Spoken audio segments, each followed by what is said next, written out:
Times of Swaraj में आप सबों का स्वागत है। मैं हूं संतोष सिंह और आज हम टाइम्स ऑफ स्वराज में बात कर रहे हैं के पाठक पर नकेल कसने को लेकर। कहा यह जा रहा है कि मुख्यमंत्री ने फौरी तौर पर सहमति दे दी है।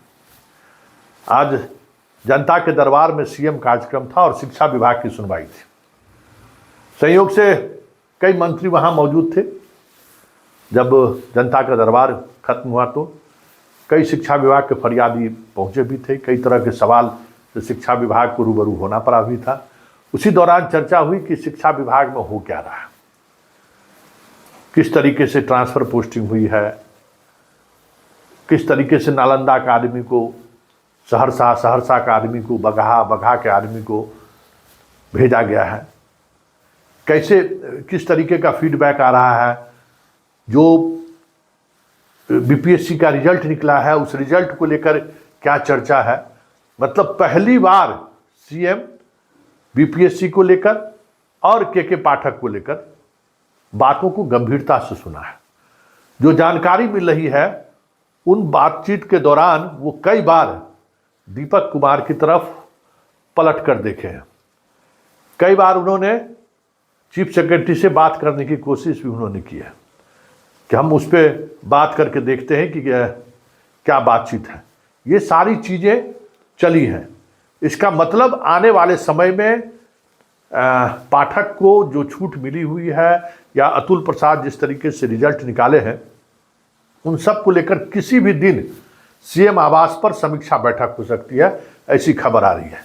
लेकिन फिलहाल एक निर्णय जो पाठक द्वारा लिया गया था कि आरडीडी जो कमिश्नर स्तर पर कमिश्नरी स्तर पर जो अधिकारी होते हैं शिक्षा विभाग के, वो शिक्षा विभाग से ही प्रमोट करके भरे जाते हैं।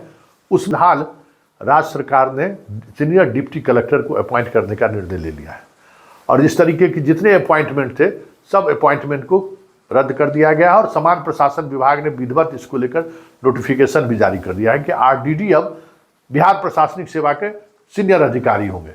जहां पोस्टिंग नहीं हुई होगी वहां कमिश्नर के जो सचिव होते हैं वो उसके प्रभाव में होंगे।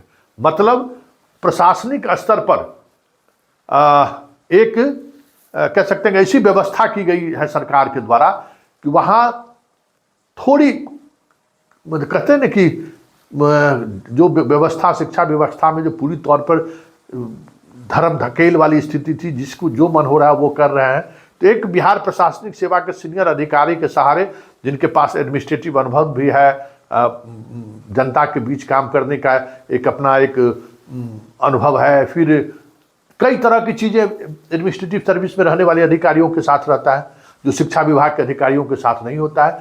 तो वहाँ एक फिल्टर करने की कोशिश हुई है सरकार के द्वारा कि पाठक के हर निर्णय पर एक फिल्टराइजेशन वहाँ हो। और जो जिला स्तर पर शिक्षा विभाग का जो स्थिति है जिससे बार बार सीएम तक भी ये कंप्लेन आ रहा है कि जिला स्तर पर जो शिक्षा का कार्यालय है, अनुमंडल स्तर पर जो शिक्षा का है, उसकी स्थिति बेहतर नहीं है। तो कम से कम कमिश्नरी स्तर पर अब शिक्षा विभाग को एक कंट्रोल करने की कोशिश सरकार के द्वारा हुई है और ये माना जा रहा है कि कहीं न कहीं के पाठक को सहयोग भी हो।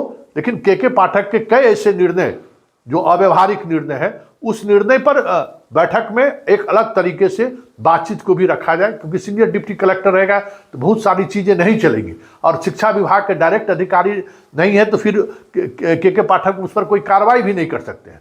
तो ये सारी चीज़ें कवायद आज शुरू हो गई है और कहा यह जा रहा है कि जल्द ही शिक्षा विभाग के तमाम इन मुद्दों को लेकर सीएम समीक्षा करेंगे, क्योंकि तेजस्वी भी कहीं न कहीं इस तरीके की लगातार जो कंप्लेन आ रहे हैं उससे आहत जरूर महसूस कर रहे हैं।